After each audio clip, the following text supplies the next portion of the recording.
मग गुंठेवारी कायदा 2001 मध्ये कोणत्या-कोणत्या तरतुदी लिहून ठेवलेल्या आहेत? त्यामध्ये सगळ्यात पहिला मुद्दा असणार आहे रेग्युलरायझेशन्स म्हणजेच जे प्लॉट्स हे गुंठेवारीमध्ये आहेत, त्यांची पूर्ण परमिशन घेणं, त्याचे जे काही कॉम्पेन्सेशन आहे किंवा जे अमाउंट आहे ती भरली, ॲप्लिकेशन केली, तर तुमचा गुंठेवारी असलेला प्लॉट एन-ए लेआउट तुम्हाला करता येतो.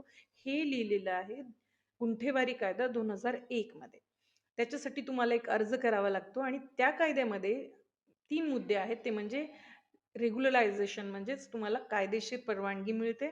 दुसरं आहे अपग्रेडेशन म्हणजेच सुविधाची सुधारणा म्हणजेच तुमच्या गुंठेवारी प्लॉटमध्ये जर पाणी, लाईट, रस्ते व्यवस्थित जर नसतील, तर तुम्ही एन-ए लेआउट प्लॉट्सची कन्व्हर्जन केलं किंवा गुंठेवारी कायद्यानुसार अर्ज केला, तर तुम्हाला या सगळ्या सुविधा तिथे मिळतात. आणि तिसरी गोष्ट आहे कंट्रोल. भविष्यामध्ये अनियमित प्लॉटिंगसाठी जर तुम्हाला कंट्रोल करायचं असेल, यासाठी आलेला आहे गुंठेवारी कायदा 2001.